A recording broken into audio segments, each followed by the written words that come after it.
المرسلين سيدنا محمد وعلى آله وصحبه أجمعين أما بعد. Yang terhormat calon guru penggerak yaitu Bu Sriani Wijaya, yang terhormat pada semua dewan guru dari TKDWP 3, dari TKPGRI 3 dan TKPGRI 4 yang kami hormati. Alhamdulillah pada hari ini kita bisa berkumpul dalam keadaan sehat walafiat. Kedua kalinya saudara serta salam mudah-mudahan tetap berjuang kepada junjungan kita Nabi Muhammad SAW. Ibu, maaf ya.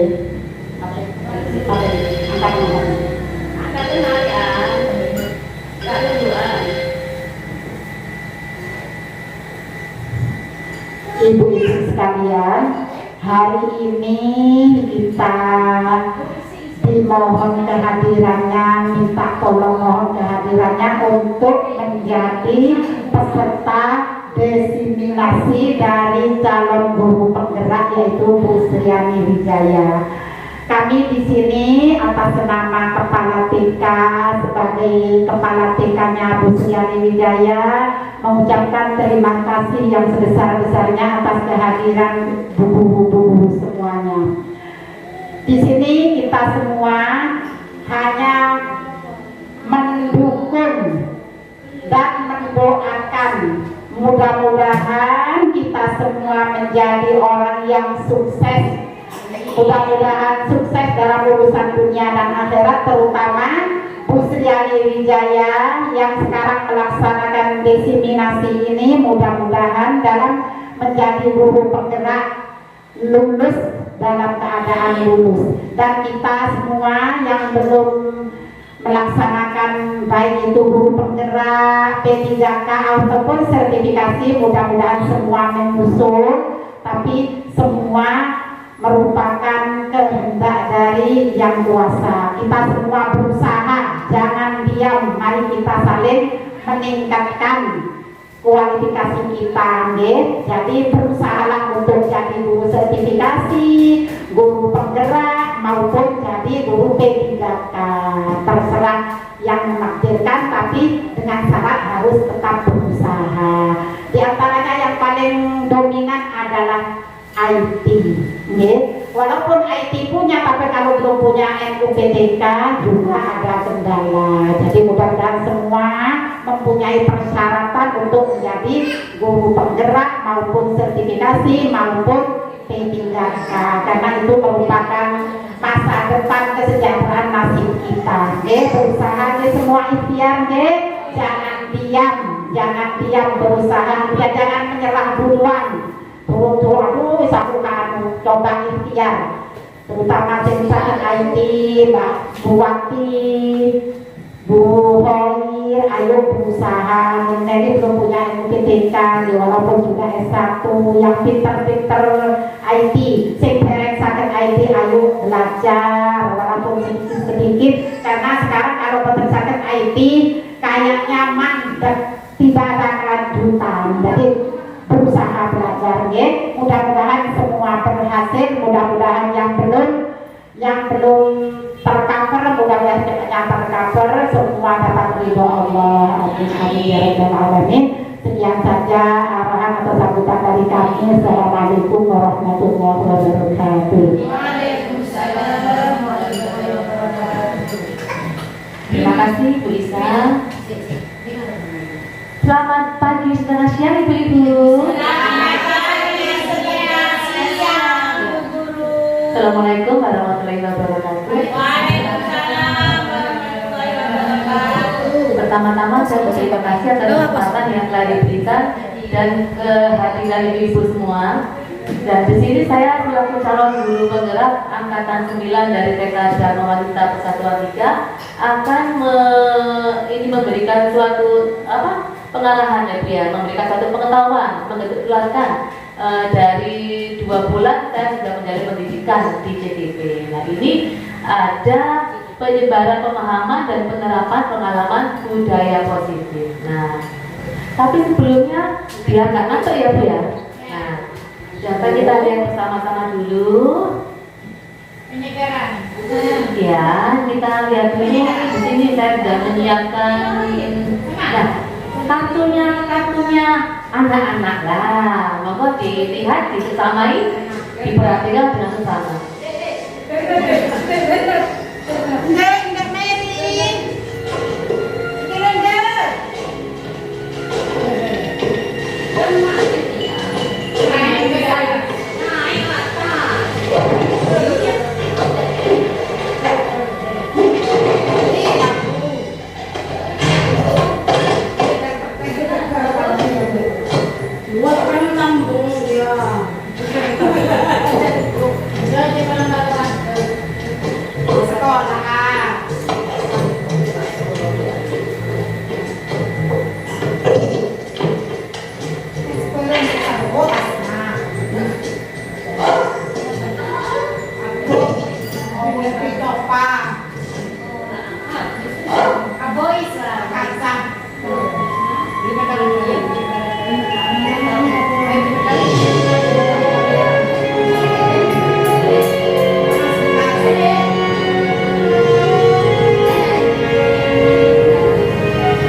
Ya, coba mungkin ada ibu-ibu guru yang mau menceritakan apa isi dari video tadi. Monggo, mungkin siapa? Itu monggo. Terima kasih atas waktunya. Menurut penglihatan saya, pengamatan saya, tadi bangun tidur tadi, ya. Bangun tidur tadi mau mengambil tas, ya karena tidak ada tangga, akhirnya manjat pintu. Sampai berusaha sampai ke tempat tas. Setelah sampai di tas, akhirnya karena tangannya nggak sampai, akhirnya jatuh karena kurang persiapan. Setelah jatuh, ketimpa tanah juga. Untung tidak mengapa itu. Apa tangan jadi malu banget. Karena tidak ada persiapan dan seperti tadi manjat tebing es pakai alat. Nah satunya jatuh, tinggal satunya jatuh lagi. Anda tidak ada apa-apanya, tanpa sengaja kukunya mancet. Akhirnya dipikir-pikir, aku jadi pakai bahasa alat. Akhirnya tak pakai alat langsung merasa dirinya bisa. Langsung cepet karena ceroboh yang tadi kurang perhatian ya. Akhirnya wis nyampe atas, duduk cara nyetel meja, cara berpijak. Setelah berpijak jatuh lagi, usaha lagi nyampe atas. Setelah atas salah jatuh lagi, ya hampir jatuh, berbelah bunga, akhirnya bisa.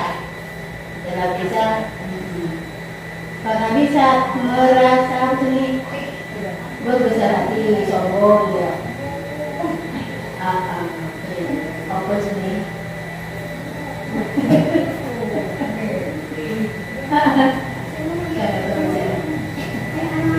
Karena si sombong, aku merasa di atas angin, ya. Akhirnya rojo jatuh, cuy. Ya, sekali. Terima kasih Bu Sukaisi. Emang kalau di video tadi bagaimana Ibu? Ada apa namanya kalau Bernard ya? Nah, Bernard itu dia itu mempunyai impian. Nah, itu mempunyai impian, dia itu bermimpi sesuatu ingin mengclimbing. Climbing itu untuk menggali apa namanya? Apa namanya itu? Iya, ya. Itu sama dengan kita Ibu. Nah, kalau diibaratkan dengan kita sebagai seorang pendidik, sama. Kita tuh bukan hanya mengajar sebetulnya. Iya, kita tuh harus punya impian. Mau dibawa kemana anak-anak kita ini sekarang ini? Iya, mau dibawa kemana anak-anak kita ini? Nah itu kita harus punya impian. Meskipun sarana belum memadai atau banyak halangan atau rintangan itu bisa diselesaikan atau secara bertahap. Gitu. Ngoten. Gitu ya, gitu seperti itu begini. Jadi tadi berarti sudah mengclimbing setinggi, punya angan-angan. Oh, aku mau mendaki yang tinggi, mendaki gunung es. Gitu. Tadi nonton gunung esnya lah. Setelah di gunung es, oh jatuh. Ternyata tidak bisa. Sama seperti kita punya impian. Kita punya seperti anakku mau dibuat seperti ini lah. Kita sudah mengajukan segala cara untuk membuat anak kita menjadi berhasil. Nah, tapi ternyata ada saja yang menghalangi dan segala macam rintangan itu ada, muncul tiba-tiba, jatuh lagi. Dan itu intinya kita tidak boleh mudah berputus asa. Iya. Karena intinya dari seorang pendidik seperti itu. Mendidik bukan berarti hanya sampai ini dulu, tapi harus berkelanjutan. Nah, itu intinya Bu ya. Iya. Sudah ngantuk Ibu? Ngantuk? Oke, sekarang kita kalau belum ada kita ice breaking dulu ya. Saya ada ice breaking, coba. Kalau saya bilang dor, saya tunjuk ya Bu ya. Nah nanti kalau saya tunjuk, misalkan saya tunjuk Bu Ida. Kalau dor satu berarti kita balik dor. Ya, dor gitu. Ya. Kalau kita balas apa namanya bom, seperti orang jatuh. Yang kedua ya, yang ketiga dor. Jadi enggak ya.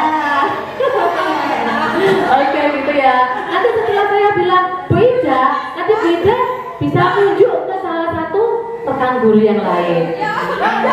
Nah, dipilih ya. Jadi semua harus siap. Ya, saya awal dulu. Nah, kalau saya berarti nanti saya yang pilih nanti ya. Saya yang pilih dulu. Sudah ya? Sudah ya? Ya, ayo. Siap-siap. Ya,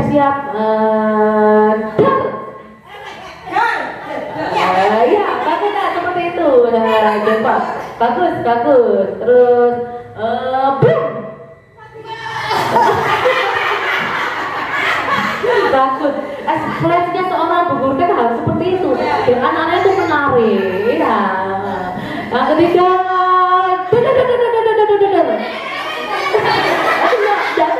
iya.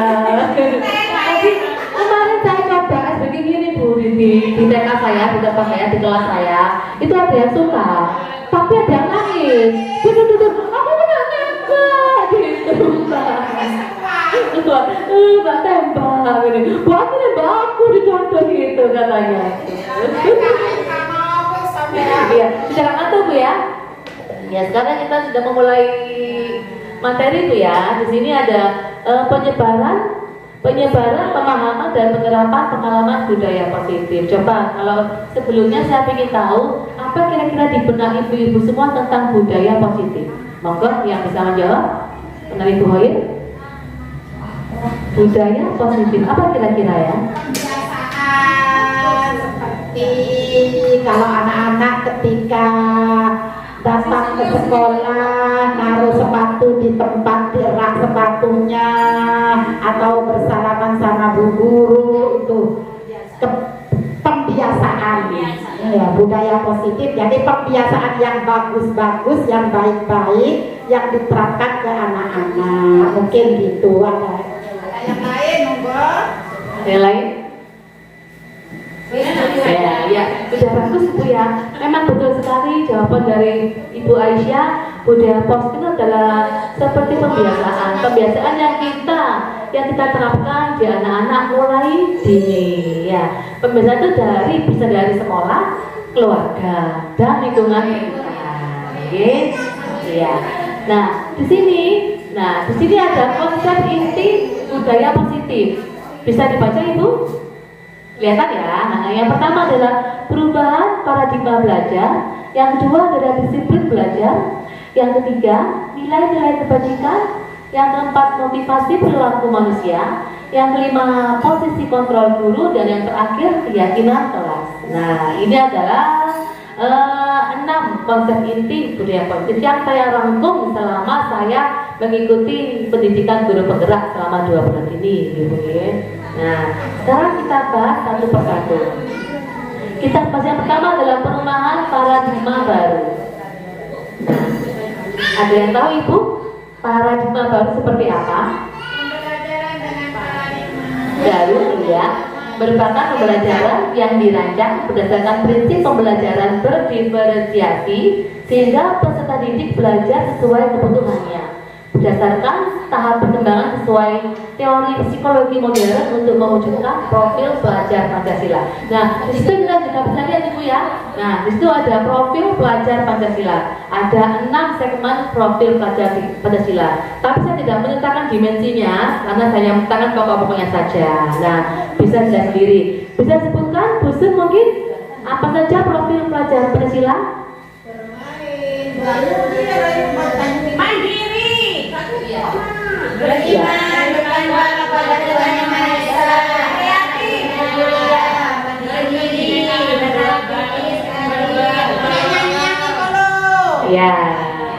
Ya, iya, bagus sekali. Ya, terima kasih. Itu adalah 6. Jadi kita pembelajaran dengan paradigma baru itu pembelajaran yang kita rancang berdasarkan prinsip pembelajaran berdiferensiasi. Apakah di jenjang kita sudah ada? Berdiferensiasi. Apa? Mungkin ada yang bisa menjawab? Berdiferensiasi. Kalau different kan berbeda. Jadi kita tuh mengajar berdasarkan minat anak dan bakat anak yang berbeda. Nah, caranya pun juga berbeda. Kalau kita bikin sudah ada itu loh Bu, seperti sentra. Nah, itu juga sudah termasuk Ibu ya. Sebetulnya kalau saya lihat selama ini di tingkat yang lebih tinggi SD, SMP, SMA mungkin sudah sama kita Bu. Cuma berbedanya kita lebih kecil lingkupnya gitu loh. Tapi intinya sama dan juga beda istilah. Gitu Bu. Jadi saya tuh bingung kemarin itu. Apa istilahnya tuh macem-macem. Ternyata loh aku juga seperti itu di sekolah, cuma beda istilah saja, gitu ya. Nah, gitu. Nah di sini, nah sekarang saya mau menyertakan miskonsepsi tentang teori kontrol. Nah, ada yang tahu teori kontrol? Nah, ya, teori kontrol itu adalah teori kontrol yang di sini adalah guru mengontrol murid. Nah, selama ini kan mungkin ada dari kita, ada pembelajaran kan masih berdasarkan guru ya Bu ya. Ya, atau teacher center, karena pembelajaran itu masih berdasarkan dari guru. Jadi guru yang mempunyai materi tanpa memberikan anak keleluasaan untuk memilih. Nah, kan tugas ini, tugas ini. Nah, dikerjakan dengan anak ya. Nah, itu kita berarti masih berpusat pada guru atau teacher center. Nah, itu istilahnya. Oke, Ibu Elis, oke. Nah, itu sebetulnya kalau dulu memang iya, tapi mungkin sekarang harus dipindahkan sedikit demi sedikit. Meskipun tidak semua bulan langsung, itu harus dipindahkan sedikit demi sedikit itu. Nah, yang kedua ini adalah kurs ilusi bahwa kritik dan membuat rasa bersalah mampu menguatkan karakter. Jadi, kalau misalkan contohnya ada anak buang sampah sembarangan, misalkan, dia buang sampah, ayo diambil. Kamu jadi anak kok buang sampah, sudah ada tempat sampah. Nah, kamu nggak kasih mau guru ya? Nah, itu berarti kita membawa rasa bersalah pada anak. Itu. Nah, itulah pentingnya kenapa anak itu harus mempunyai motivasi intrinsik. Apa itu motivasi intrinsik? Motivasi yang berasal dari diri anak sendiri. Gitu. Ngerti gitu ya? Pemati ngerti? Nah, gitu. Karena memang ini gini Bu, saya juga selama 2 bulan ini agak kecengang juga. Oh, saya seperti ini. Banyak yang harus saya rubah dari cara pengajaran saya atau sikap saya selama mengajar. Gitu Bu. Nah, iya. Itu tugas kita sebagai anak pendidik ya Bu ya. Ya, walaupun kita bukan seorang guru penggerak ya bisa ya, tapi kita terus belajar berguru, digugu dan ditiru sesuai dengan filosofi Gajah Dewatara. Ibu G.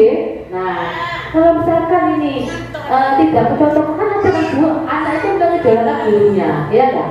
Nah, jadi kalau kita salah mengajar, anak itu bisa juga salah dalam memahami apa yang kita ajarkan kepada mereka. Nah, seperti itu yang saya maksud Ibu. Nah, tidak ada ilusi bahwa orang dewasa berhak memaksa. Coba kita dengar lagi. Apa kita pernah memaksa guru kita? Apa kita pernah memaksa guru kita? Ada. Contohnya bagaimana Bu Hai? Contohnya bagaimana? Oh, misalnya anak harus selesai tugasnya, ya kita bujuk supaya anak itu misalnya nggak mau nulis itu, biasanya kita bujuk, ayo kerjakan saya gitu sampai selesai ya gitu. Biasanya kan secara tidak langsung kita memaksa. Ya, benar sekali Ibu ya, tapi memang ya agak susah. Nah, itu berhubung kita menyelidiki yang salah, kita harus menghilangkan sedikit demi sedikit gitu ya. Karena nggak mau ya, nggak mari pekerjaannya. Iya, dan caranya kenapa? Menumbuhkan motivasi intrinsik dari diri anak. Nah, itu pekerjaan kita sebagai seorang pendidik. Iya, nah seperti apa ya Pak? Kalau tinggal ya, kita nggak garap ya, nah itu. Tugas kita itu menumbuhkan motivasi intrinsik. Nah, ya. Selanjutnya, ilusi bahwa semua penguatan positif, efektif dan bermanfaat. Nah gini Bu. Satu juga yang saya pelajari di guru penggerak ini dan selama ini saya salah. Kalau saya kadang suka memberi reward. Dalam arti dengan berapa anak yang kan sebenarnya bisa. Ada saya kasih permen, saya kasih ini. Nah itu sebetulnya malah tidak boleh Bu. Kalau guru penggerak tidak boleh. Ya. Nah, itu kenapa? Hati-hati kita jadi kecenderungan anaknya. Dalam arti ketika dia enggak. Nah, misalkan lagi seperti ini. Kalau upacara bendera misalkan di upacara bendera ada yang terlambat. Nah, saya busuk dia keluar, nggak boleh terlambat. Jadi anak takut busuk, ada busuk, terlambat. Nah, nggak boleh terlambat. Busuk nggak masuk. Kalau busuk naik, nggak apa-apa. Masih terlambat, nah seperti itu. Nah, jadi itu seakan-akan anak itu bukan termotivasi dari diri sendiri. Iya, tapi anak itu takut Bu, bukan takut, tapi takut ada sesuatu yang membuat dia melaksanakan pengaturan, tapi tidak dari diri sendiri. Iya, seperti itu. Itu juga ada itu terpaksa itu Bu. Nah, tugas kita kenapa sebagai pendidik menumbuhkan motivasi intrinsik. Nah, itu yang susah. Karena maaf kita kan jenjang paling bawah, ya jenjang fase A ya Bu ya, fase A, fase yang paling rendah kan Bu ya. Berarti kan ada kajian 1, 2. Itu kan anak kalau di kelas juga nggak bisa ya Bu ya, muncul gitu. Nah, ya iya seperti itu. Nah, di sini ada Ibu, saya sudah membuat ininya, stimulus respon dan teori kontrol. Nah, kalau stimulus respon di sini adalah yang pertama realitas kebutuhan kita sama. Stimulus respon yang kedua, kalau di teori kontrol, realitas kebutuhan kita berbeda. Nah, jadi kalau maksudnya, kalau kita ada kasus tadi ya, pacaran bendera, stimulus respon, telat ngadep 10 menit. Nah, misalkan seperti itu. Tapi mereka tidak ada Bu ya, mereka tidak ada. Misalkan seperti itu. Ya, terus datang cucuk-cucuk dihukum sama Bu Guru. Dihukum, terlambat masuk upacara bendera. Nah, dari sini teori kontrolnya kita tuh bisa menanyakan alasannya kenapa terlambat. Nah, seperti itu. Kita tuh mendengarkan Ibu, bukan ujuk-ujuk menghukum. Nah, itu menghukum. Menghukum juga ada dua ya, hukum fisik atau hukum verbal. Hukum dalam perkataan itu yang paling berbahaya dan bisa dengan anak jadi trauma seanak. Gitu ya. Nah, gitu. Karena pengalaman saya sendiri waktu saya dulu waktu masih kecil, waktu sekolah, ngapain perkalian itu Ibu ya tidak bisa, saya dihukum. Bagaimana hukumannya? Depresi. Iya. Pasti berapa kali itu pada apa perkalian saya kan dijelaskan ke orang tua. Dan sampai mereka pada saudara itu. Kalau saya dulu. Kalau sekarang? Lah, ya.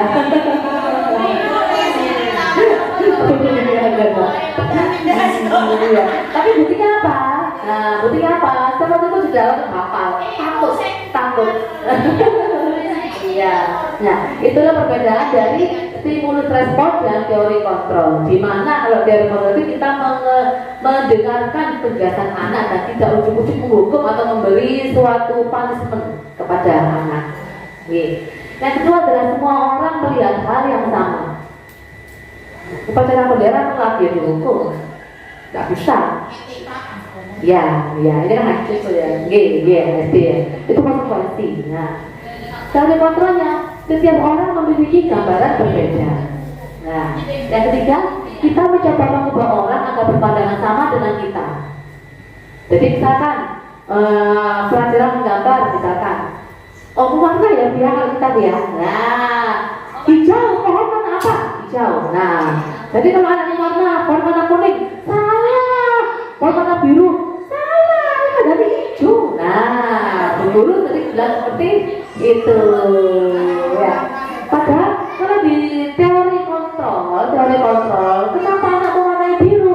Ya orang ini lihat gambarnya biru pohonku dari pembeda cahaya. Loh, kan juga bisa. Terbakar. Kemarin bikin gambar rumah hitam semua. Kok hitam? Kan tidak kelihatan. Kobongan. Nah, gitu betul ya. Nah, seperti itu gitu ya. Nah, yang keempat adalah orang lain bisa mengontrol saya dari stimulus respon. Teori kontrolnya hanya Anda yang bisa mengontrol diri Anda sendiri. Bagaimana maksudnya? Dari sisi anak, misalkan saya dari sisi anak, ibu guru bisa mengontrol saya. Saya harus rajin belajar. Orang tua bisa mengontrol saya.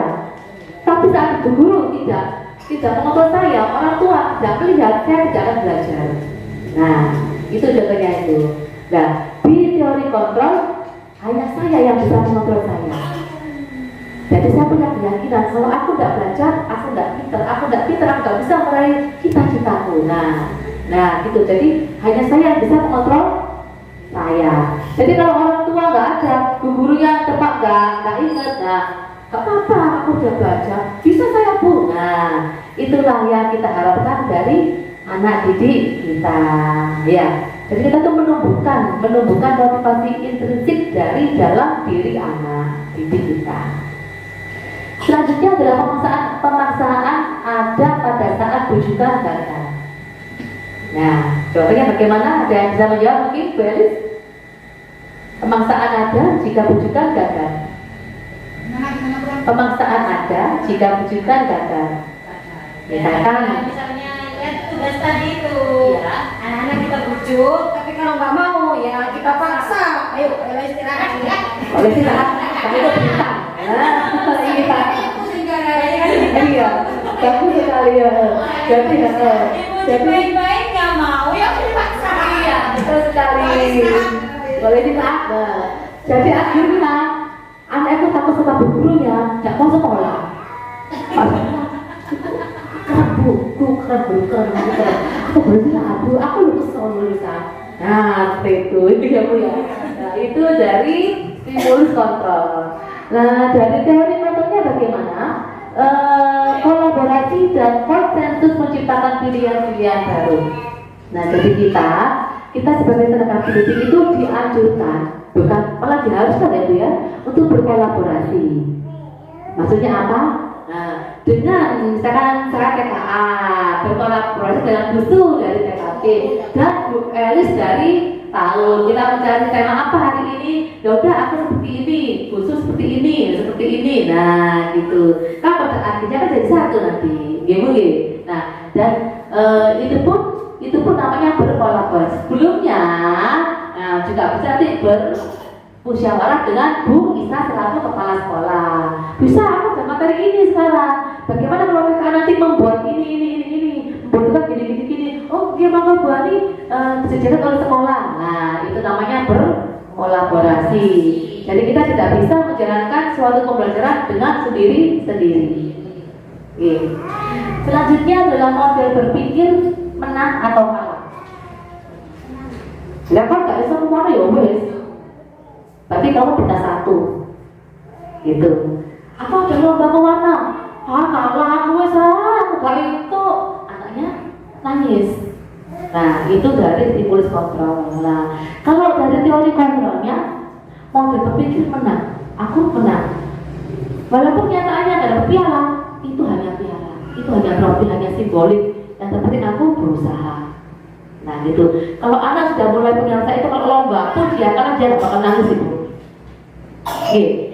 Karena itu semua adalah pembelajaran bagi diri anak dan bagi diri kita sebagai seorang pendidik juga.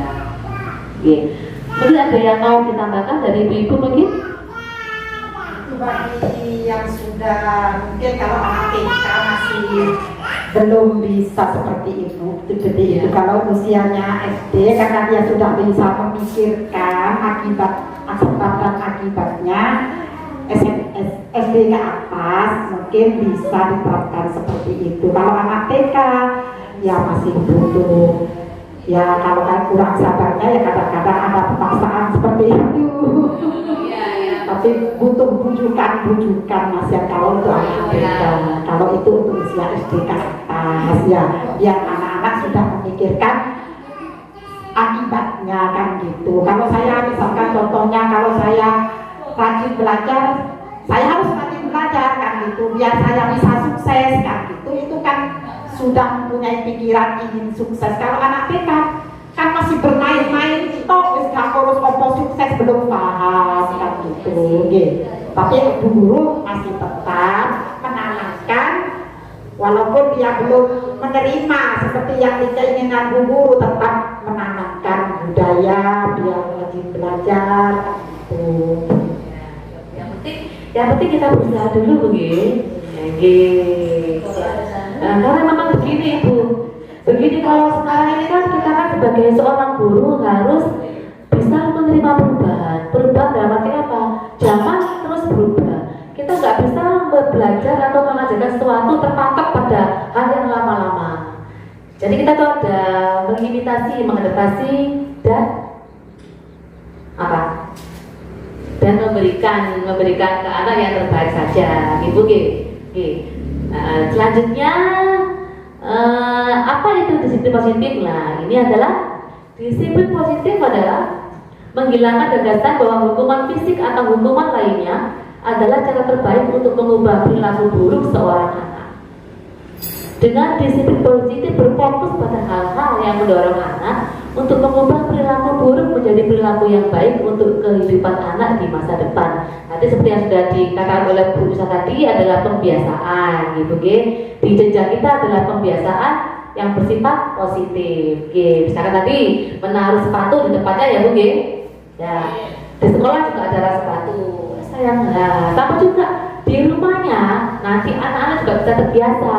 Aku di sekolah habis pulang sekolah taruh di rak sepatu di depan, tidak berantakan. Nah, seperti itu. Itu namanya disiplin positif. Oke. Sampai sini ada yang paham Ibu? Apa ada yang tidak ada yang mengerti? Insya Allah. Oke. Disiplin positif plus merdeka belajar. Nah ini disiplin positif pergi banyak istilah dibuatin. Selama saya ada di pendidikan CGP ini, saya juga mempelajari banyak hal tentang istilah-istilah, mempelajari banyak hal tentang pikiran-pikiran guru-gurunya yang maaf saya kan guru TK, untuk mereka lebih sedikit mengetimbang guru-guru SD, SMP, SMA gitu ya. Nah gitu. Disiplin positif dan merdeka belajar memiliki hubungan yang erat.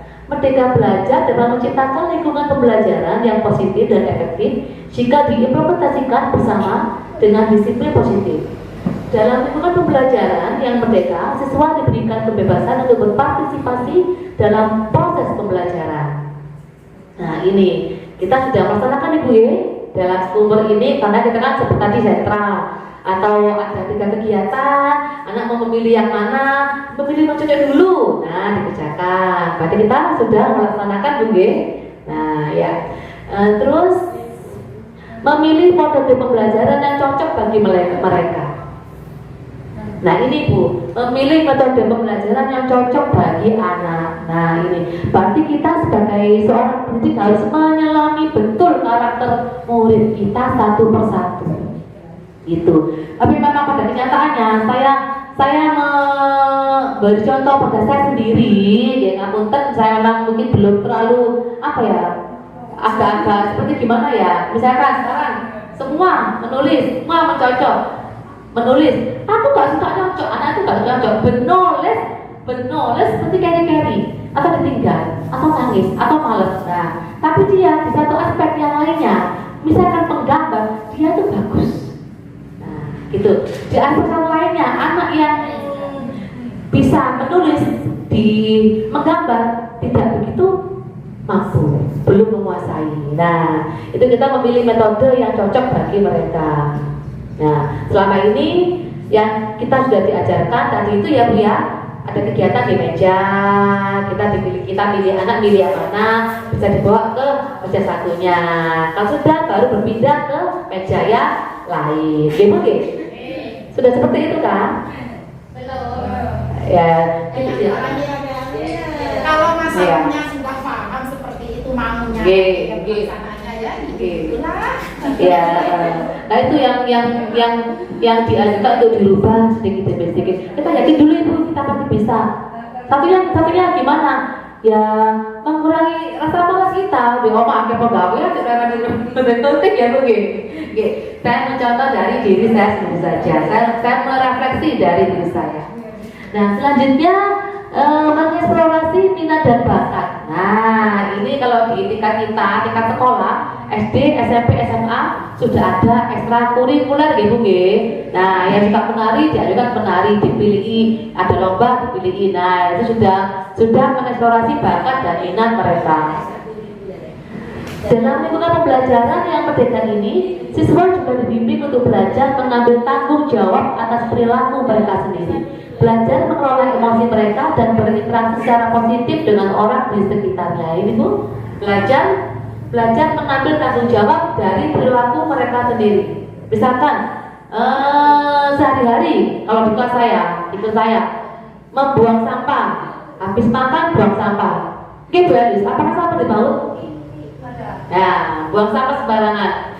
Meskipun sudah pernah dibilang, tetap aja kata guru Bayu wis gitu ya. Nah itu yang dianjurkan, ya memang harus dilakukan. Itu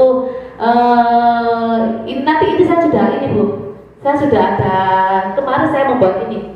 Maaf saya lupa sebentar tuh ya, sebentar kaget ya Bu ya. Nah itu ada keyakinan kelas. Nanti di sesi akhir saya sudah nanti saya ceritakan tentang pembuatan keyakinan kelas.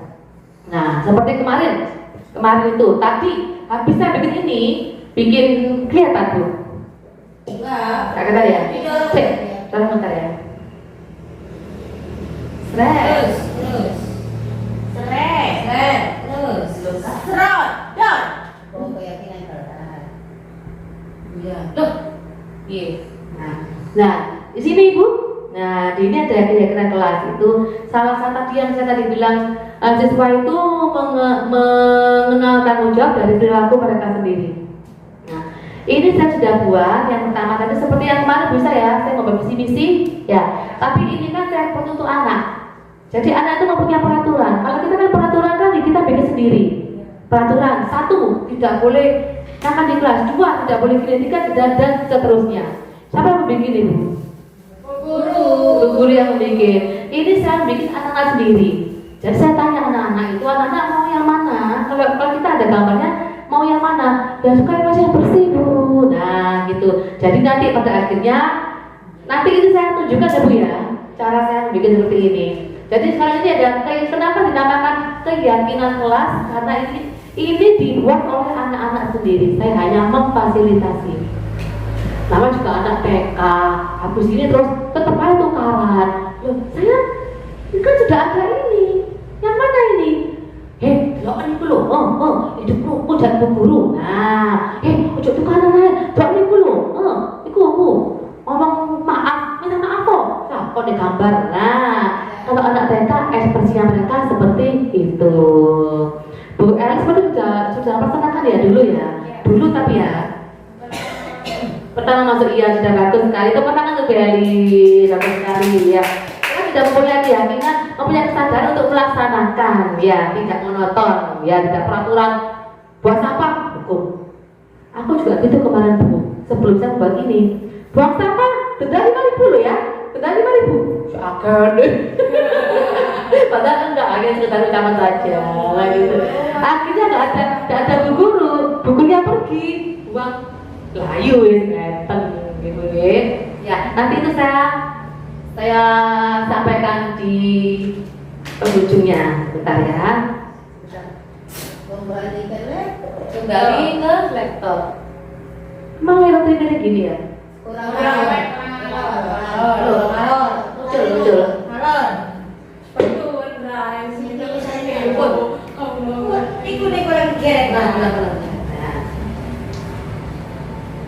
Ya, sudah mungkin bisa sedikit merekan ya Bu ya, apa itu disiplin positif pas merdeka belajar.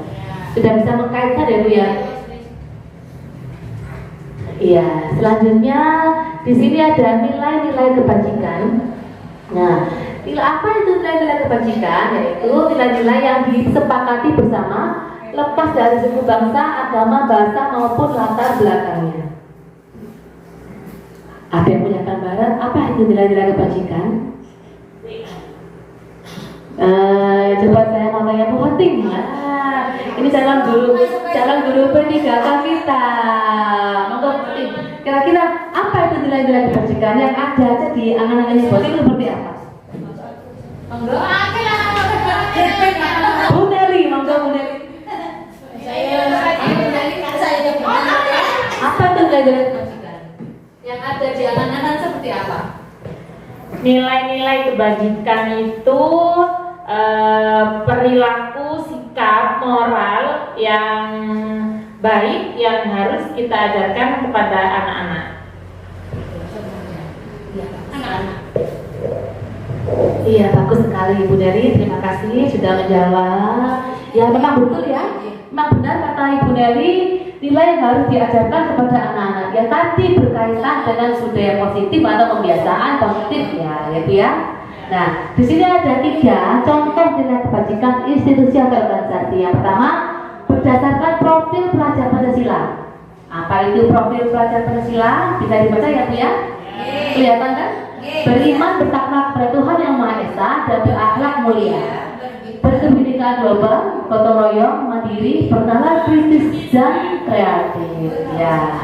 Yang kedua adalah IDO Primary Years Program atau PYP, toleransi, rasa hormat, integritas, mandiri, menghargai, antusias, empati, keingintahuan, kreativitas, kerjasama, percaya diri, dan komitmen. Nah, yang ketiga ada 9 pilar karakter Indonesian Heritage Foundation atau IHF. Cinta Tuhan dan segenap ciptaannya, kemandirian dan tanggung jawab, kejujuran atau amanah, diplomatis, hormat dan santun, dermawan, suka menolong dan gotong royong, percaya diri, kreatif dan bekerja keras. Kepemimpinan dan keadilan yang baik dan rendah hati, toleransi, kedamaian dan kesatuan itu adalah contoh-contoh dari nilai kebajikan, gitu, ya? Iya, selanjutnya, nah di sini adalah kebutuhan dasar manusia. Coba di slide ini apa ya kebutuhan dasar manusia? Enggak?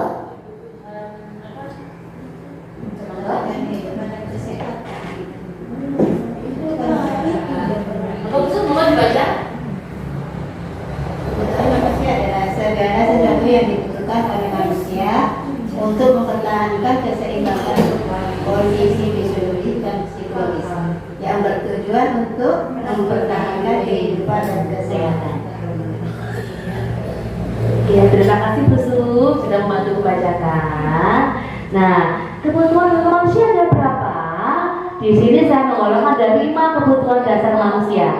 Menurut Dr. William Glasser, itu ada di modul 1 berapa, titik berapa sekian itu, ada 5 kebutuhan dasar manusia, yaitu yang pertama adalah penguasaan, yang kedua ketenangan, yang ketiga bertahan hidup, yang keempat kasih sayang dan rasa diterima, dan yang terakhir adalah kebebasan. Nah, ini nanti 5 ini nanti yang apa? Masih melekat pada anak-anak kita. Kenapa anak kita melakukan sesuatu yang salah? Misalkan ya Bu ya, misalnya ada anak gak mau disuruh waktu pelajaran menulis misalkan angka, dia nggak mau gitu. Nah itu kenapa? Dia juga memiliki kebutuhan dasar Bu, yaitu berupa kebebasan. Aku bakatnya nulis, aku punya gambar. Nah itu kan baru juga kebebasan ada. Bukan berarti kebebasan free, mau kemana-mana, mau gak belajar, gak nulis, enggak itu. Bukan seperti itu maksudnya. Gitu. Ya, nah di sini ada motivasi perilaku manusia. Nah, manusia hidup berperilaku itu ada motivasinya Ibu. Di sini saya menggolongkan ada 3 motivasi perilaku manusia. Yang pertama, untuk menghindari ketidaknyamanan atau hukuman. Aku tak nurut kais, aku tak nurut, aku tak ngarep apa kata bu guru. Tiba-tiba kena bintang 1, kena bintang 1 tuh ke omong dimarahi mama. Nah, kadang kan ada anak kan sampai rumah, sayang, apa kerjaanmu di sekolah? Dibuka, kok bintang 1 ini? Nah, ya kan, dimarahi omeli mama, dimarahi bintang 1, aku tak ngarep ae. Nah, itu Bu ya. Itu contohnya dari motivasi perilaku manusia tentang untuk menghindari ketidaknyamanan atau hukuman. Yang kedua, untuk mendapatkan imbalan atau penghargaan dari orang lain. Aku tak ngarapain, soalnya dari mama kalau aku garap bintang 4, nanti aku dibeliin es krim. Nah, seperti itu. Nggih Bu Elis, betul kan? Nah, apa yang betul? Ya. Terus yang ketiga adalah untuk menjadi orang yang mereka inginkan dan menghargai diri sendiri dengan nilai-nilai yang mereka percaya. Itu. Ini berarti motivasi intrinsik, motivasi yang berasal dari diri dia sendiri. Ya, seperti tadi katanya Ibu Kepala, susah kalau masih anak jenjang bawah, susah. Nah, itu tugas kita. Nah, menurut saya itu tugasnya ya berat, bukan berarti masih ringan. Ya, kalau kita tidak ada level pendidik dan pengajar, bukan pengajar saja tapi pendidik. Oke, Bu, oke? Lalu apa lalu? Betul, nah, di sini ada identitas gagal atau identitas sukses. Nah, ini yang pertama. Identitas gagal itu kalau kita gagal, ada kegiatan gagal diberi hukuman, gitu ya. Nah, ini hukuman, jadi termasuk identitas gagal. Kalau sukses, nah dari apa? Disiplin. Disiplin itu ada 2. kedua, yaitu berdasarkan konsekuensi dan restitusi. Di guru penggerak ini saya mempelajari tentang restitusi. Nah, ya, jadi bukan hanya sekedar konsekuensi dan hukuman, tapi restitusi. Bedanya gimana? Kalau hukuman, kalau hukuman anak-anak hanya diberi buah dari perbuatan dia yang salah. Misalkan tadi itu kasusnya buang sampah, dia buang sampah sembarangan, kamu tahu hukum denda 1.000. Nah, itu hukuman. Ya, itu kita identitas gagal. Selanjutnya dia nanti itu seperti itu, buang sampah, takut, tapi karena ada saya, gak ada saya, tetap buang sembarangan. Itu berarti udah maju, sama tuh, tetap aja dia udah gak pernah sembarangan. Gak ada gurunya. Itu termasuk identitas gagal. Berarti kita gagal Mas Yan itu. Nah, yang kedua, yang ini disiplin. Disiplin ini konsekuensi. Nah, konsekuensinya tadi misalkan itu buang sampah itu apa konsekuensinya? Tadi apa? Didenda, ya Bu ya. Nah, yang ini ada restitusi. Kalau konsekuensinya tadi itu murid atau anak belajar taat peraturan. Ya, taat peraturan ya Bu ya, taat peraturan ya. Yang ini kalau di restitusi itu anak-anak mempelajari masalah. Kalau nggak di sini. Ya, mempelajari masalah ya Bu ya. Contohnya bagaimana? Nah, kemarin saya ada tugas konseptual segitiga restitusi. Nah, kelihatan. Nah, itu kalau kamu juga anak TK ya, kita tidak bisa membuat tugas itu anak-anak itu diberi suatu skenario, tidak bisa. Jadi langsung, misalnya ada anak nangis, duduk habis dari sana, dedek ya dari pembukaan nangis. Kemarin siapa kemarin busun? Lana, Nindi betul, Nindi, duduk yang botolnya, jatuh. Langsung nangis seperti itu.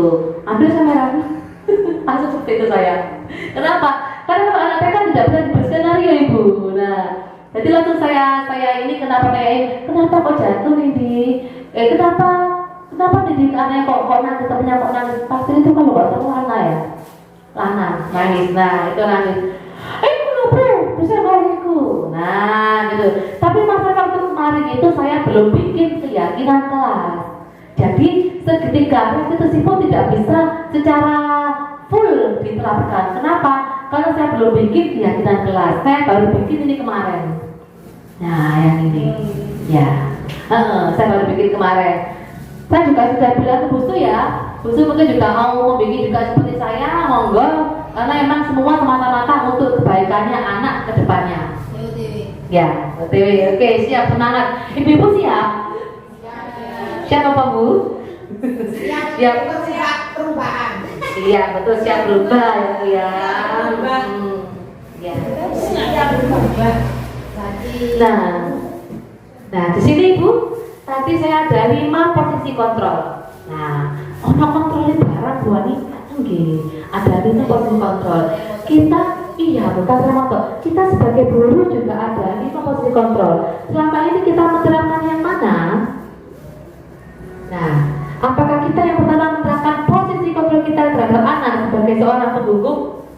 Tidak ya? Iya. Atau membuat orang merasa bersalah? Mungkin ya, masih ada kadang-kadang ya. Kadang kita sadari kita ada seperti itu. Apakah kita memposisikan diri kita sebagai teman? Iya. Atau kita memposisikan diri kita sebagai pemantau, dilihat toh. Jadi tanpa kita bertindak, nah anak melakukan suatu kesalahan, dilihat toh, salah itu apa itu kena baik. Nah itu pemantau. Dan terakhir, apakah kita memperlakukan anak kita dengan posisi kontrol sebagai seorang manajer? Bisa jadi, ya. Karena bukan di kantor saja buat ada manajer, di sekolah pun ada manajer, di hati kita pun ada manajer hati. Di sini manajer untuk anak didik kita. Nah, saya pribadi Nah, saya pribadi sekarang berusaha untuk membuat saya mempunyai posisi kontrol sebagai seorang manajer terhadap anak didik saya atau terhadap anak saya yang ada di rumah saya sendiri. Nah, gitu ya. Yang pertama, maksudnya apa, Bu? Nah, sini mungkin Ibu bisa baca ya. Yang pertama adalah penghukum. Seorang penghukum bisa menggunakan hukuman fisik maupun verbal. Fisik atau verbal. Ada anak mukul temannya. Kamu mukul temanmu ya? Mau jadi apa kamu? Tak lapor polisi kamu. Berarti kamu lagi. Kok ngomong gue teko, ibu teko, kamu dimarahi. Nah, itu kita menghukum Ibu. Menghukum fisik maupun verbal. Itu kita menghukum verbal. Ibu ya. Nah. Waktu itu kan aku buntut-buntutin. Dah, buntut-buntutin. Oh, jangan lain buntut ya. Iya, iya, betul. Beli anak aku, beli anak titik. Iya. Iya. Iya, karena memang kita kan ada di, maksudnya bukan di perkotaan, otomatis sumber daya anak dari keluarganya pun, jika pendidikan pun juga berbeda-beda ya Bu ya. Nah, iya. Keadaan. Iya, iya betul sekali. Yang kedua adalah membuat orang merasa bersalah. Biasanya guru akan bersuara lebih lembut. Habis dulu temannya, kalau saya, Bu sini saya panggil ke sini. Apa Bu? Tadi pukul siapa? Pukul Mbak Eka ya? Itu Mbak Eka nangis. Kamu udah kasih sama Mbak Eka? Enggak. Lah kenapa udah kasihan? Lama ya, aku dipukul-pukul. Nah, gitu. Terus nanti kalau Bu Ani dimarahin sama ibunya bagaimana? Ya wes, tak ada meneng kok. Nah, kita membuat anak merasa bersalah dengan pernyataan kita. Yang ketiga adalah teman. Guru pada posisi ini tidak akan menyakiti murid, namun akan tetap berupaya mengontrol murid melalui persuasi. Persuasi itu adalah bujukan, Ibu. Oke, bujukan. Jadi kita memposisikan diri kita sebagai teman. Terus nih jangan gitu. Kan kasihan temannya nanti, ya, gitu. Jadi temannya ya Bu ya. Biasanya kalau anak ke temannya kan apa Bu? Nurut gitu. Konco, teman, ya, bukan takut tapi teman. Nah, besti. Besti kita kan besti. Nah, gitu. Yang keempat, posisi kontrol sebagai monitor atau pemantau. Monitor itu mengawasi, CCTV, mengawasi. Awasi toh. Jadi, ngobrol kontrol nih, udah. Tapi tidak ada penyelesaian setelah itu. Nah, kalau saya itu suka yang ini Bu, posisi kontrol kita sebagai seorang manajer ini posisi yang paling baik menurut saya. Itu respon yang menunjukkan tanggung jawab guru dalam posisi terakhir. Manajer adalah posisi mentor di mana guru berbuat sesuatu bersama dengan murid, mempersilahkan murid mempertanggungjawabkan perilakunya, mendukung murid agar dapat menemukan solusi atas permasalahannya sendiri. Nah, nanti ini jatuhnya di segitiga restitusi. Nanti Bu, ini saya kasih tahu videonya ya Bu ya, contohnya dari. Jadi kita coba sekarang, saya ingin tahu, Bu Wati, selama ini Bu Wati di sekolah memposisikan diri sebagai yang mana? Kira-kira ya selama ini? Sebagai mana? Menghukum, membuat anak bersalah, teman, pemantau atau manajer? Lebih ke pemantau, ya. Terus kalau Bu Hotip, boleh kepala sekolah manajer. Kira-kira boleh yang mana? Ya, yang mana? Kira-kira?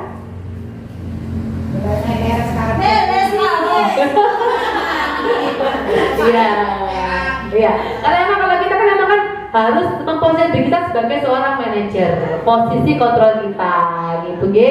Nanti lama-lama kita ubah secara pelan, secara perlahan. Nggak bisa ngorobrok gitu, nggak bisa ya Bu ya. Ya. Ada yang belum ngerti Bu tentang 5 posisi kontrol? Mengerti kan?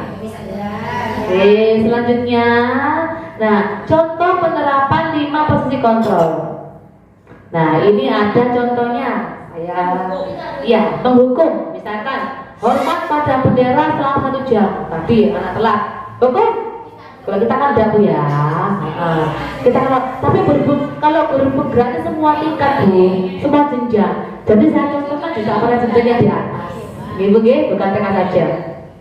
Nah ini penghukum, kamu telat, Bu Elis telat berdiri 1 jam. Nah itu sebagai penghukum. Nah, yang membuat merasa bersalah. Ini contoh kalimatnya Bu. Contoh kalimatnya. Berapa kali ibu bapak memberitahu kamu, kamu selalu mengecewakan saya. Bu Elis, kamu telat. Berapa kali sih ibu beritahu kamu? Kamu tuh mencewakan Bu Ani. Iya Bu. Nah, itu berarti membuat merasa bersalah. Ya. Ya, lanjut ya Bu ya. Di sini ada teman. Ayo dong, ikuti aturan sekolah. Tolong bantu ibu sekali ini aja. Ya sudah nggak apa-apa. Lain kali jangan bagi-bagi itu lagi ya. Ya. Kalau memantau, kamu sudah melanggar aturan sekolah. Kamu tahu konsekuensinya. Setelah upacara kamu beli atribut ke koperasi, jangan diulangi lagi. Nah, itu pemantau. Berarti kalau pemantau ada apa Ibu? Ada konsekuensi, ada bentuk dari pelanggaran itu. Dia ke sekolah nggak pakai atribut, nggak pakai topi. Ya udah, kamu sekarang beli. Nah, gitu. Ibu Nah, yang ini contoh penerapan posisi kontrol sebagai seorang manajer. Nah, ini kalimatnya Bu ya, contoh kalimatnya. Apakah kamu tahu kesalahanmu? Kira-kira bagaimana kamu memperbaiki kesalahanmu? Nah, gimana Bu? Lembut ya Bu ya? Lembut. Jadi aku mikir, apa kamu tahu kesalahan aku? Kesalahan apa ya? Oh, gak pakai topi. Nah, seperti itu. Apa kamu bagaimana memperbaiki kesalahanmu? Ya, minggu depan saya pakai topi Bu. Nah, jadi dia sadar, dia tahu. Nah, itu contoh kalimat dari posisi kontrol sebagai manajer. Sekolah adalah Iya. Nah, sekarang saya ini ada contohnya. Coba Ibu. Posisi kontrol apakah aku? Di sini ada kalimat, saya kecewa sekali dengan kamu. Merasa bersalah. Bagus sekali. Coba kita lihat jawabannya. Apakah jawaban Dari betul? Nanti kalau betul minta kulkas ke suaminya ya. Ya betul. Membuat merasa bersalah. Tepuk tangan Bu Dari. Bagus sekali. Ya. Kasus selanjutnya. Posisi kontrol apakah aku? Kamu tidak benar-benar melakukannya. Pak, kira-kira? Kamu tidak benar-benar melakukannya.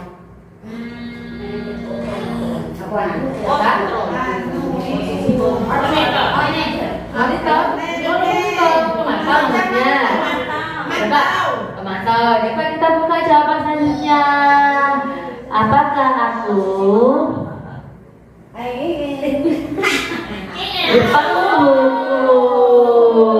Itu kalau penghukum kan bisa dari fisik dan verbal. Ini contoh saya dari verbal. Oke, Ibu penghukum. Ya, kasus selanjutnya saya buat 3 kasus kalau salah ini. Apa rencanamu untuk menyelesaikan masalah ini? Iya, langsung dijawab dapat 3 kulkas gratis. Ya. Coba aja. Coba saya buka lagi. Apa ini? Manajer. Iya. Sekarang ini, ayolah lakukan demi ibu ya. Apa? Teman juga. Oke, coba saya buka lagi jawabannya. Kita lihat lagi jawabannya. Posisi kontrol apakah aku? Teman. ngerti Ibu nggih? Bisa meraba-raba nggih posisi kontrol seperti apa. Juga kita bisa membayangkan aku selama ini memposisikan aku sendiri seperti apa. Nah, gitu nggih Bu nggih. Kalau bisa seperti manajer. Karena itu posisi kontrol yang paling baik bagi kita. Ibu nggih. Jadi anak itu bukan sekedar diberitahu kesalahannya apa, tapi kita memberi solusi, kesadaran, dan menumbuhkan semangat motivasi intrinsik yang ada pada diri anak tersebut. Oke, ya sekarang, ada lagi Bu. Nah, iya, saya buat sebanyak. Kamu tidak akan mendapatkan nilai jika tidak mengerjakan tugas. Ambil melorot gak nih? Hukuman, apa lagi? Apa lagi? Kamu tidak akan mendapatkan nilai jika kamu gak ngarep tugas. Membuat orang merasa bersalah. Posisi kontrol apa kira-kira? Bu Yali hukum, Bu Hoti membuat orang merasa bersalah. Coba kita buka. Kita buka satu persatu. Tangan ini pemantau. Tadi kan hanya berbicara Ibu, berbicara dan tidak memberikan solusi. Ya, jadi pemantau. Oh, gak garap baru ke bintang loh. Nah, seperti itu ya Bu ya. Iya, pemantau. Iya, nah sekarang kita ada di bab keyakinan kelas. Nah, tadi saya kan ingin memberikan seperti ini yang ini. Mengapa keyakinan kelas, mengapa bukan peraturan kelas? Tadi sudah saya supilkan sedikit, kira-kira ada yang jawab?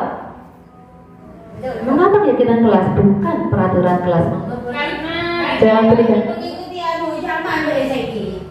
Karena dibuat oleh anak-anak sendiri. Kalau peraturan kan dibuat Jatuhnya ke guru. Ya, bagus sekali, ya benar. Teman Mbak Nyali, ya memang keyakinan. Suami saya loh Bu, di rumah waktu saya hidup ini, waktu saya buat PPT ini, kok keyakinan sih kok boleh beragama, gitu mereka. Memang iya, keyakinan kelas. Berarti anak-anak itu kan yakin dengan peraturan yang mereka buat sendiri. Kalau peraturan yang baca apa Bu?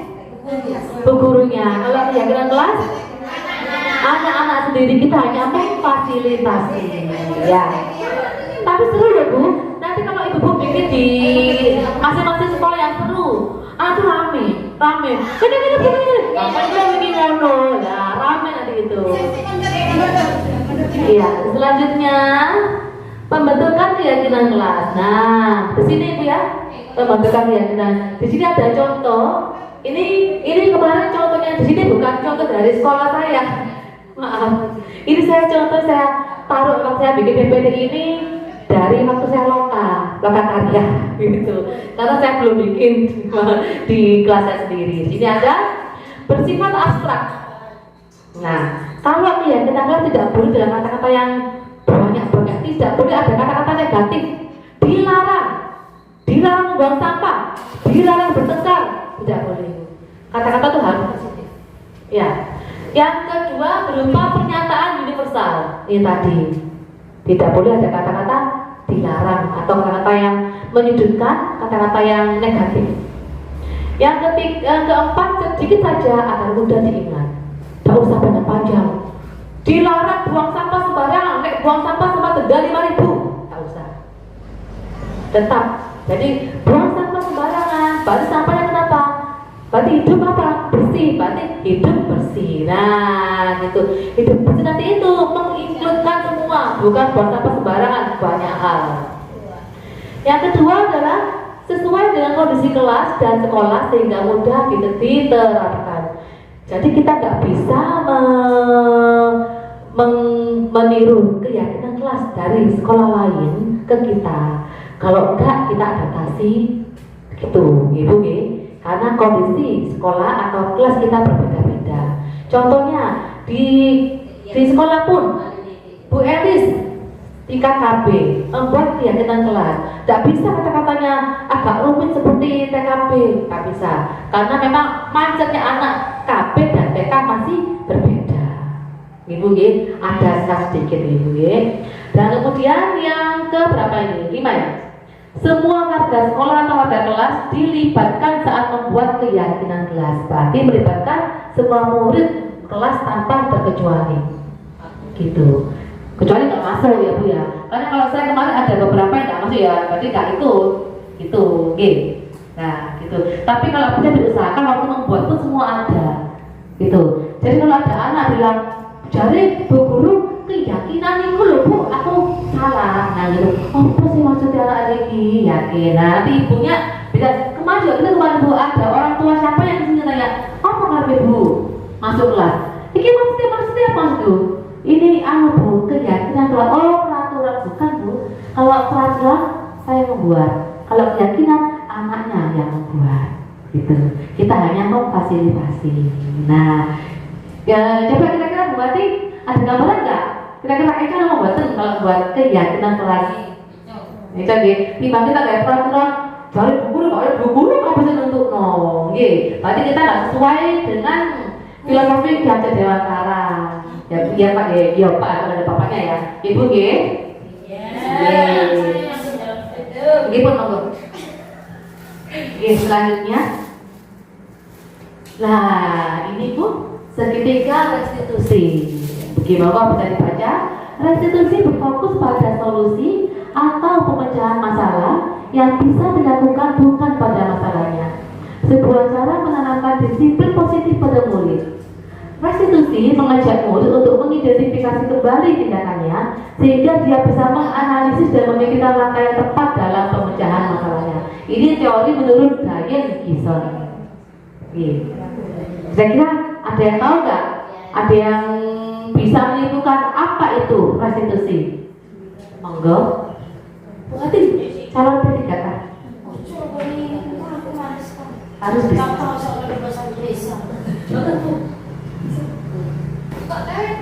Siapa yang bisa? Bukan dibaca, di restitusi kira-kira di pikirannya bisa apa kira-kira restitusi itu ya? Ya. Selain kata-kata ini loh ya, kayak ini. Bapak punya ini.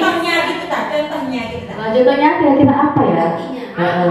Jadi apa yang bisa membedakan tadi yang saya sudah bilang restitusi atau konsekuensi? Gitu lah ya, enggak. Bisa rasanya.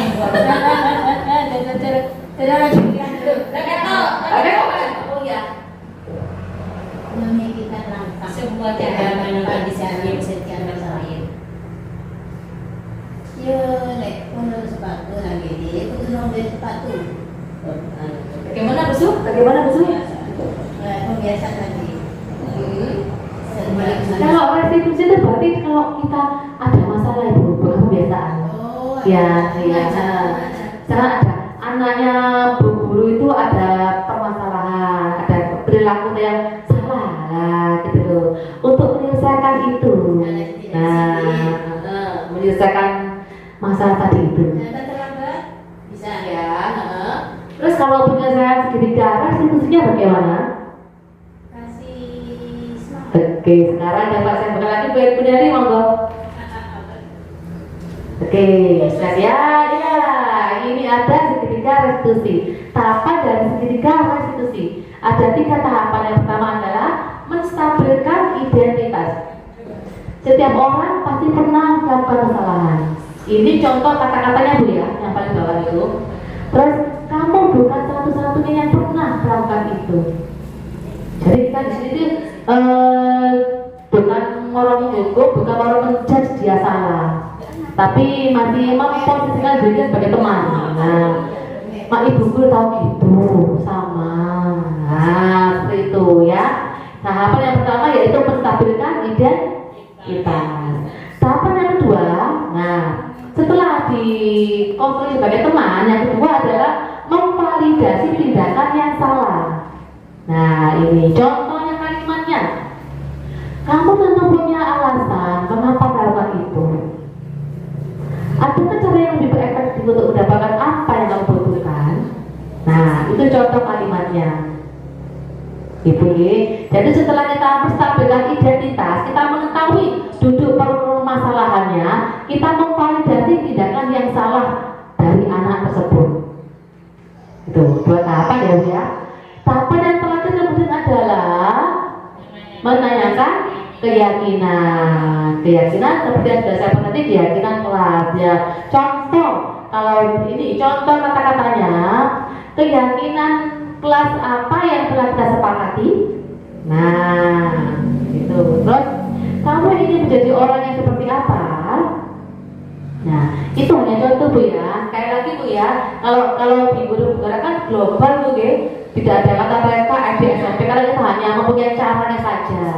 Untuk penerangnya nanti apa kata tiap lembaga gitu ya. Nah ini, jadi ada tiga tahapan. Coba buatin tiga tahapan yang pertama apa? Menstabilkan data. Yang kedua adalah validasi. tindakan yang yang ketiga Menanyakan keyakinan. ya menanyakan keyakinan. Jadi ada tiga tahapan.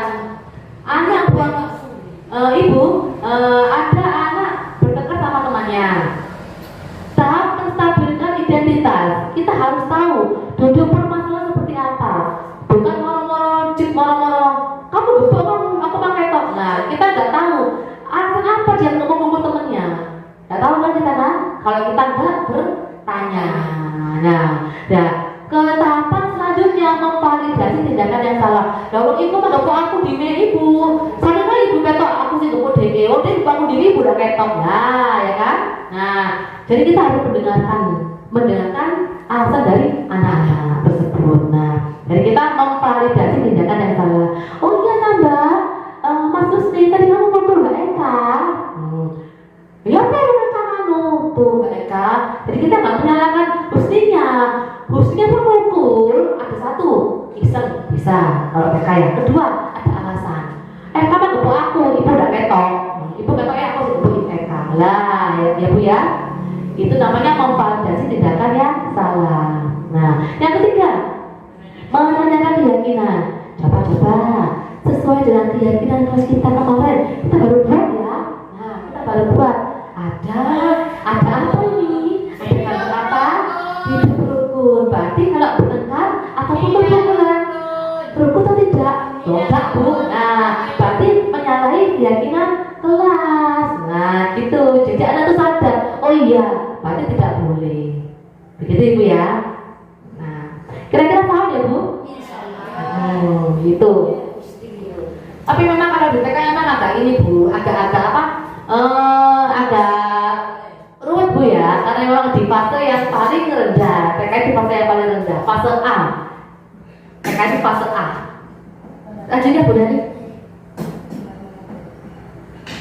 Nah, yuk kita telaah satu persatu, menstabilkan identitas. Nah, bisa dibantu dibaca Bu Wair? Soalnya kayak ngantuk Bu Wair. Kalau dibaca nanti ini kan ada nanti.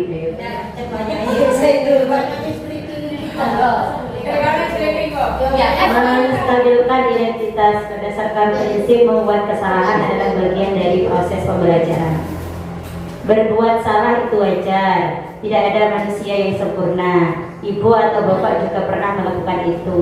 Ibu atau bapak tidak mau mencari siapa yang salah, tapi ibu atau bapak ingin mencari solusi dari permasalahan ini. Kamu berhak merasa begitu. Oh, awal juga pernah melakukan. Iya, terima kasih Ibu. Lihat rumah tangga di kalau itu ya kira-kira Bu ya. Apa kan harusnya dibujui? Masa murid itu? Iya, ini Ibu bukan ke murid. Ini kan contoh kalau kita ada permasalahan kita tuh menyelesaikannya seperti itu. Bukan kan murid Bu. Ini contoh kalimat. Kan hanya contoh. Tergantung kita nanti seperti apa nanti. Ya, seperti apa ke muridnya. Ya, itu tahap menstabilkan identitas. Itu Bu dari next. Nah, yang kedua adalah validasi tindakan yang salah. Saya mau minta tolong Bu S. Dibacakan garis Aku kira seterus ini. Validasi tindakan yang salah berdasarkan prinsip setiap perilaku berusaha memenuhi sesuatu kebutuhan tertentu. Kamu mesti punya alasan mengapa melakukan hal itu. Padahal kamu bisa melakukan yang lebih buruk daripada ini ya. Ibu atau bapak juga pernah melakukan itu. Kamu patut bangga karena sudah melindungi sesuatu yang penting buatmu. Ya. Terima kasih Bu Elis ya. Itu contoh kalimat dari validasi tindakan yang salah. Jadi kita ini mencari tahu dulu kalau bermasalah, jangan langsung menjudge seperti kan ada pepatah don't judge the book with the cover. Nah, gitu. Jangan langsung melihat dari apa yang kamu lihat, ditelaah dulu. Ya, kenapa A ini seperti ini? Kenapa B ini melakukan perilaku seperti ini? Nah, itu ya, itu berarti masuk validasi tindakan yang salah. Apa kita seperti itu kira-kira Bu kemarin-kemarin? Ya, monggo. Akan diumumkan. Oke, ya, terus bisa jadi. Ya. Gimana ini? Kan itu. Apa? Ya. Oke. Ini bukan yang ini Bu. Oh gitu. Ya. Berarti kita sudah persiapan ya Bu ya, sebetulnya ya. Oke, sekarang kita Sudah melakukan. sudah menerapkan ya. Sekarang kita menginjak yang menanyakan keyakinan. Coba siapa yang membantu saya membaca? Mungkin boleh ke kok ini seteru. Enggak, tadi belum. Iku mikir artis. Memang tuh dia. Itu kan ada itu. Menanyakan keyakinan berdasarkan prinsip teori kontrol bahwa pada dasarnya kita termotivasi secara intensif. Apa keyakinan kelas kita, nilai-nilai apa yang telah disepakati bersama, seperti apa gambaran sebuah kelas yang ideal menurut kamu. Kamu ingin menjadi orang yang seperti apa?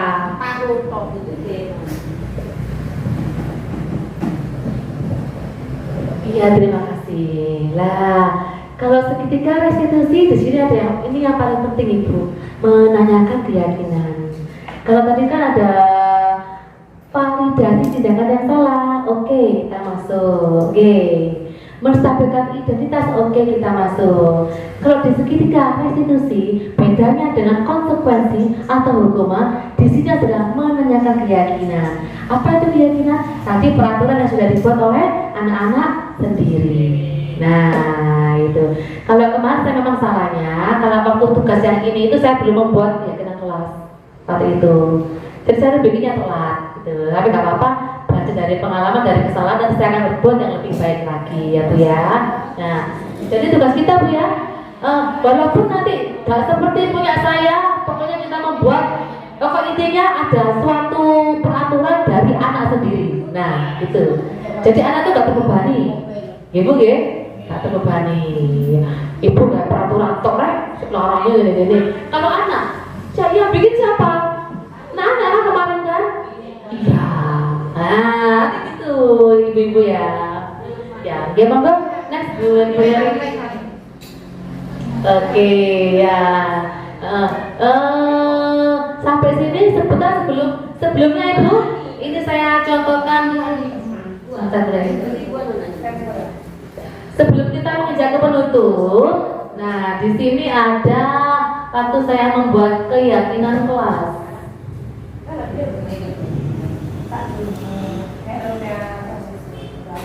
Seperti apa?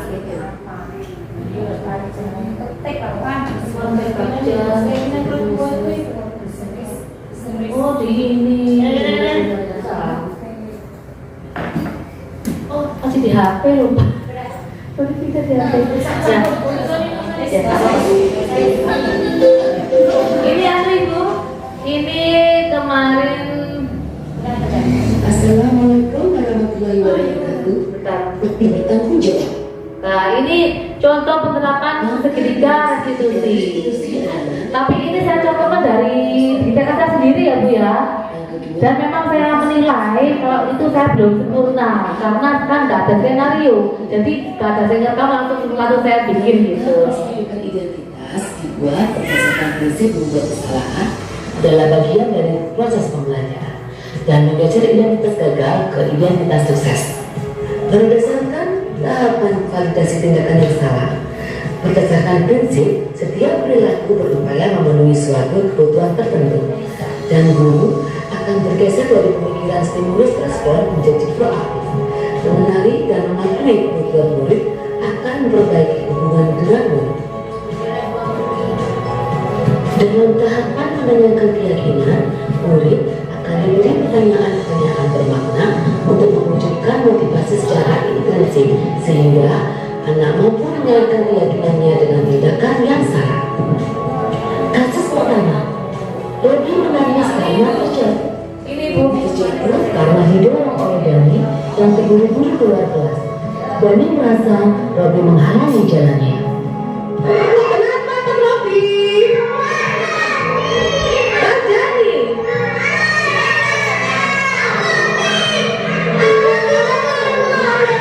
Oh, Mas Robi, kenapa Dokter Dani? Iya, iya. Kenapa kenapa Dokter Dani saya? Dani kenapa? Dokter Dani dulu Bang Basa jalan-jalan nggak apa-apa ya, nggak apa-apa, nggak usah nangis Mas Robi. Mas Robi nggak usah nangis. Coba sekarang cari kita sama Bu Guru saya. Tadi Mas Robi kenapa? Merasa hibur? Iya. Kenapa? Tapi lari. Oh, Robi lari. Oh, cuk gini kan kena dorong ya Mas Dani ya. Oh, karena Mas Robi menghalangi jalannya Mas Dani terus dorong Mas Robi. Gitu Mas Dani ya. Oh, nggih. Oh iya, iya. Sekarang coba. Nah, kalau didorong sakit apa enggak Mas Dani? Sakit. Didorong sakit enggak Mas? Sakit enggak kalau didorong? Sakit enggak saya? Sakit ya, loh sakit. Nah ya, ya. Nah sekarang ayo Mas Dani sama Mas Robi bermaaf-maafan dulu ya, bermaaf-maafan ya. Nah, tidak boleh dorong lagi ya, ya. Keyakinan kelas kita kemarin kenapa tidak boleh dorong-dorongan? Nanti yang bikin temannya jatuh ya kan ya. Oke. Ayo, maaf apa mana? Bersalamannya mana? Belum salaman tadi. Coba lagi dulu. Salaman dulu. Sudah, salaman dulu ya. Nah, pinter. Bilang maaf Mas Robi gitu. Maaf Mas Robi. Maaf Robi gitu ya. Ya sudah ya sekarang boleh baris dulu ya. Ya. Baris dulu sayang. Ya ayo baris dulu kita masuk ke kelas ya sayang ya. Ayo Mas Robi. Ya pinter ya. Ayo pinter. Oke. Sebentar ya. Kasus 2. Lana menangis karena tertabrak oleh temannya Nindi yang tidak sengaja karena tergesa-gesa masuk kelas. Kenapa Mas Lana? Lana kenapa sayang? Oh, coba sini mata gini. Ayo, buru matanya dulu ya sayang. Gini. Ayo keluar dulu ya. Ini. Mbak Nindi kenapa sama Mas Lana, Mbak Nindi? Oh, Mas Lana dobrak Mbak Nindi. Ini dobrak saya. Terburu-buru ya. Sini sayang. Yang lain Mbak dulu ya. Tadi Mas Lana jalan. Mau masuk kelas ditunggu sama Mbak Nindi ya? Iya Nindi. Iya. Oh, kenapa Nindi kok sampai dobrak Mas Lana? Apa keburu masuk kelas? Iya, keburu masuk kelas. Katanya Mbak Nindi keburu masuk kelas. Dia nggak sengaja nabrak Mas Lana. Iya. Nah, sekarang berarti kalau masuk kelas harus keburu-buru. Ya, ayo. Sekarang Mbak Nindi minta maaf ke Mas Lana. Ayo, minta maaf Mas Lana. Lah, tidak boleh bertengkar, ya kan ya? Terus Mbak Nindi tadi kan kalau keyakinan kelas kan tidak boleh sampai bikin temannya nangis, tidak boleh apa? Tidak boleh bertengkar ya. Sekarang sudah sama ya sama Mbak Lana ya, Nindi ya. Oke ya. Kalian tidak boleh banter-banter lagi ke kelas ya. Oke.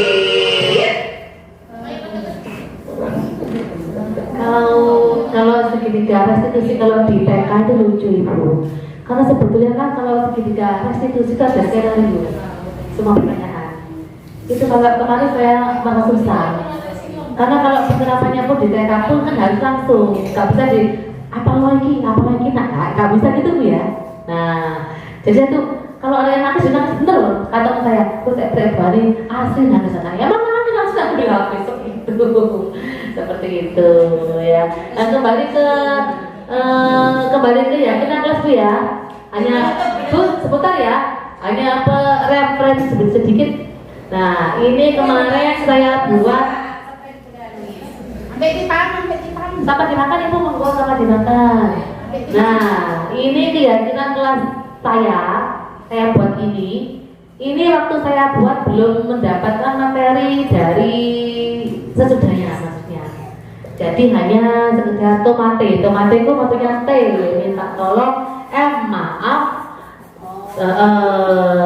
itu terima kasih dan permisi. Nah itu saya hanya mengucap ini. Nah kemudian saya ganti lagi menjadi yang ini yang sudah saya buat, yang sudah disepakati oleh anak-anak lembaga saya.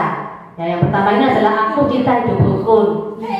Jadi itu meliputi semua, tidak boleh bertengkar, tidak boleh ngepel nih. Nah yang kedua adalah aku cinta kebersihan. Kebersihan itu berarti tidak boleh membuang sampah sembarangan. Habis pelajaran ringkas barang-barangnya sendiri, pensil, buku gambar dimasukkan ke tasnya atau ke lokernya masing-masing. Yang ketiga itu laksanakan tomate. Nah tomate ini adalah tolong, maaf, terima kasih dan permisi. Itu adalah 4 kata ajaib yang harus anak-anak laksanakan ya Bu ya, merupakan kebiasaan. Yang kemudian adalah jaga kesehatan. Kemarin saya buat patuhi prokes, tapi saya ganti istilahnya menjadi jaga kesehatan biar mudah dimengerti oleh anak-anak. Iya. Ibu-ibu sudah mengerti kan? Ibu-ibu kembali makan sudah mengerti kan? Ya. Siapa mungkin ada yang belum mengerti bisa ditanyakan Ibu.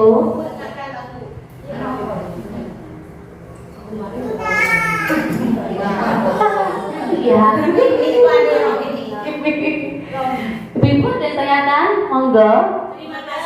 Oke, sekarang terakhir untuk dalam penerapan program disiplin positif, hendaknya guru memiliki standar kepribadian, profesional dan sosial yang baik, di mana guru mampu merefleksi dirinya dalam posisi kontrol saat ini, sebagaimana perjalanan dirinya sebagai among atau manajer yang menuntun murid-muridnya untuk menjadi insan yang mandiri, merdeka, dan bertanggung jawab.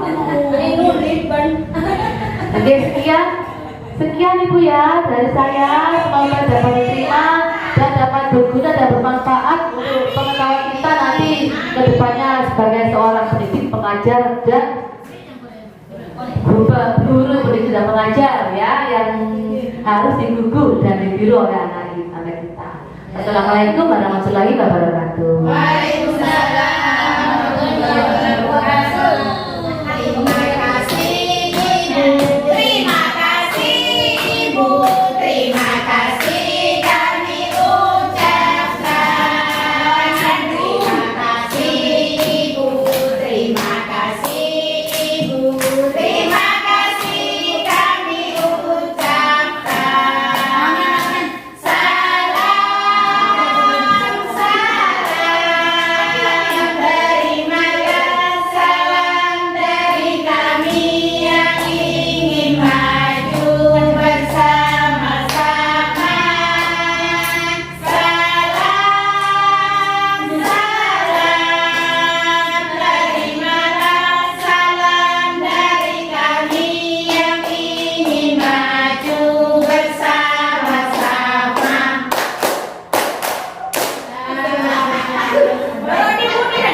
keyakinan kelas, walau itu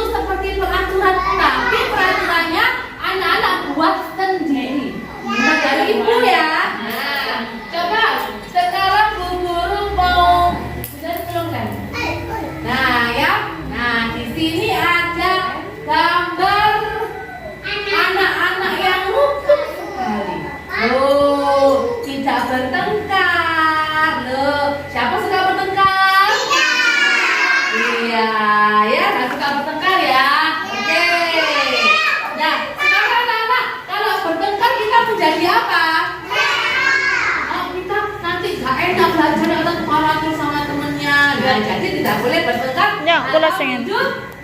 hidup rukun. Nah, atau ini, nih, ada gambar di sini. Nah, ada gambar ya. Lihat.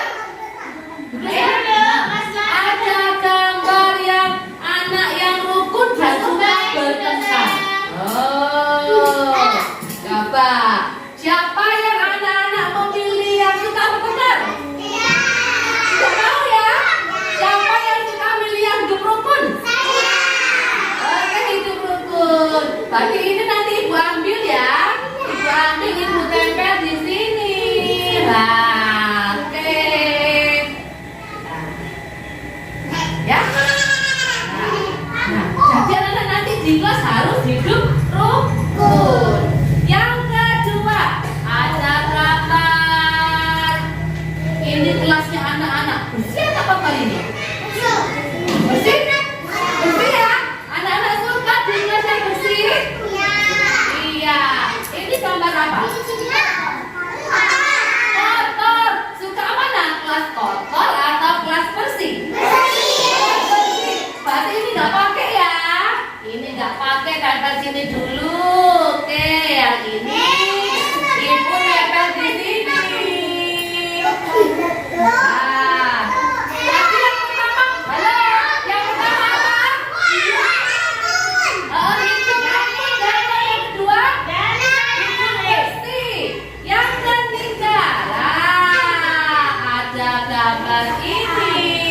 Loh, ini anaknya nggak mandiri. Loh, nah ini ada gambar anak yang suka menyapu sendiri, bersihkan tempat tidur sendiri. Berarti anak yang mandiri. Siapa yang mandiri? Siapa yang masih makan masih disuapin sama ibu? Tidak ada. Jempol anak yang mandiri. Siapa yang kalau mengerjakan tugas berarti harus sampai selesai. Berarti itu anak yang mandiri. Siapa anak yang mengerjakan tugas sampai selesai? Langsung keluar ibunya, ibu, mama, gitu? Tidak ada. Berarti pilih yang mana? Ini anak yang tidak mandiri, tak bisa nonton kasur sendiri loh. Pilih yang mana? Ini, siapa pilih ini? Siapa pilih ini? Kalau begitu kita tempel ya. Kita tempel itu yang nggak dipakai, kita pakai yang ini. Berarti anak yang mandiri. Ya, oke.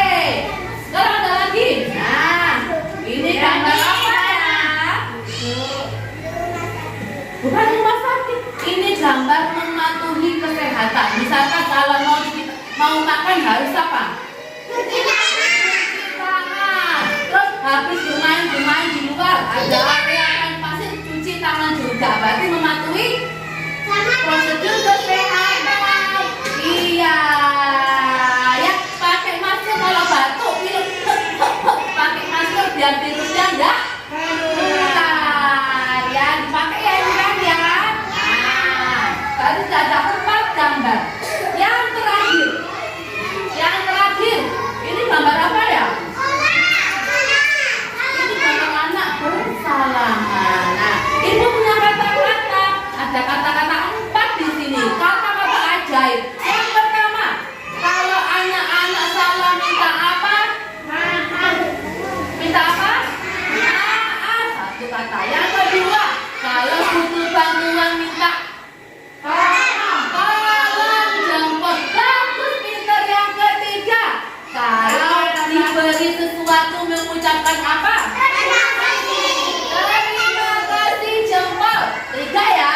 Yang keempat, kalau mau lewat di depannya buku, di depannya orang tua bilang amin atau bahasa Indonesianya permisi. Oke ya. Nah, dipakai ya. Ibu taruh sini.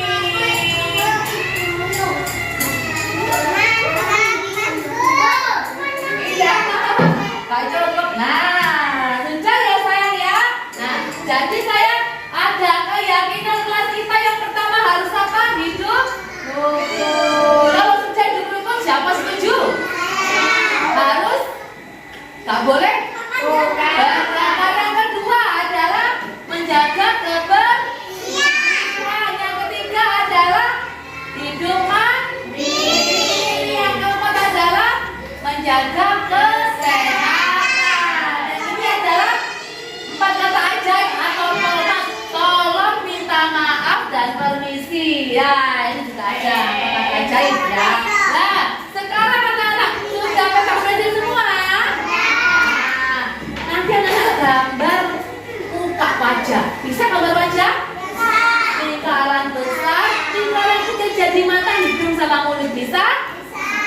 Ibu bagi satu-satu ya. Nah, terus ditempel sama anak-anak yang mana yang mau ke ini dan 1, 2, 3 boleh ke sini. Bisa? Oke, satu-satu ya. Ibu bagi ya. Ayo, langsung digambar wajah. Digambar wajah. Sama saja sayangku. Ayo.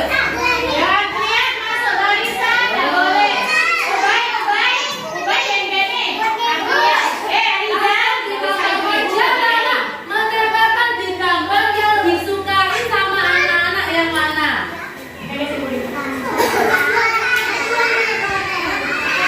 Ya, tapi yang nggak dipakai ada berapa? Nah, anak yang tidak mandiri suka berteman dan oh ya, betul. Anak yang hidup dan kotor. Siapa yang sudah menggambar wajah? Digambar wajah, ditempelkan di mana ya? Iya. Apa sayang? Yuk, kurang berdiri dulu. Iya.